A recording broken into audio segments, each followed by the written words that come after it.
ജാനുവരി 8 ബുധനാഴ്ച ഒരു ഗോതമ്പ് ദോശയിലങ്ങ് സ്റ്റാർട്ട് ചെയ്തിട്ടുണ്ട് കേട്ടോ. നല്ല തേങ്ങ അരച്ച ചട്നി ഉണ്ടായിരുന്നു. കൂടെ ഇന്നലെ കഴിച്ച ഒരു ആപ്പിളിൻ്റെ പകുതി ഇരിപ്പുണ്ടായിരുന്നു, അതുകൂടി കഴിച്ചിട്ടുണ്ട്. പിന്നെ നമ്മുടെ ഒരു കടലമുട്ടായി കഴിച്ചിട്ടുണ്ട്. കുട്ടികൾക്ക് എടുത്തപ്പോൾ അതിൻ്റെ കൂടെ കഴിച്ചതാണ്. പിന്നെ ഒരു കയ്യിൽ ചോറ്, പിന്നെ കുറച്ച് നത്തോലി വറുത്തത്, പിന്നെ സവോളയും ഉരുളക്കിഴങ്ങും ഒക്കെ ഇട്ടൊരു തോരനാണ് കേട്ടോ.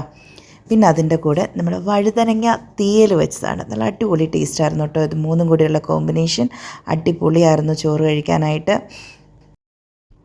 പിന്നെ ഇൻ ബിറ്റ്വീൻ നല്ലപോലെ വെള്ളം കുടിക്കുന്നുണ്ട് കേട്ടോ. അതെല്ലാ വീഡിയോയിലും പറയണ്ടല്ലോ എന്ന് വിചാരിച്ചാണ് ഞാൻ അവോയ്ഡ് ചെയ്തത്. നല്ല ബെഹർണി എന്ന് പറയുന്ന നല്ല അടിപൊളി അൽവ ഒരു 2 പീസ് കൊതികണ്ട് കഴിച്ചു കേട്ടോ. നമ്മുടെ മമ്മൂട്ടി പറഞ്ഞ പോലെ ഇഷ്ടമുള്ളതൊക്കെ കഴിക്കാം, ഇഷ്ടം പോലെ കഴിക്കാതിരുന്നാൽ മതി. ആ ഒരു പോളിസി ഞാനും പിന്തുടരുന്നു. പിന്നെ രാത്രി ആയപ്പോഴത്തേക്കും ഒരു ഫലാഫൽ റാപ്പ് മേടിച്ചിട്ടുണ്ടായിരുന്നു. കൂടെ നമ്മുടെ ഫ്രഞ്ച് ഫ്രൈസും ഒക്കെ ഉണ്ടായിരുന്നു. അതെന്തായാലും നന്നായിട്ട് തന്നെ നല്ല ഫില്ലിംഗ് ആണ് കേട്ടോ. അടിപൊളിയായിട്ട് കഴിച്ചു. പക്ഷേ പിറ്റേ ദിവസത്തെ വെയിറ്റ് നന്നായിട്ട് കൂടുമെന്നാണ് വിചാരിച്ചത്. അതിൻ്റെ കൂടെ സാലഡൊക്കെ ഉണ്ടായിരുന്നു കേട്ടോ, അതും കഴിച്ചിട്ടുണ്ടായിരുന്നു. പക്ഷേ ഞാൻ കുറച്ച് ലേറ്റായിട്ട് എഴുന്നേറ്റ് കൊണ്ടാണോ എന്നറിയില്ല, 77.1 വെയിറ്റ് നിൽക്കുന്നത്.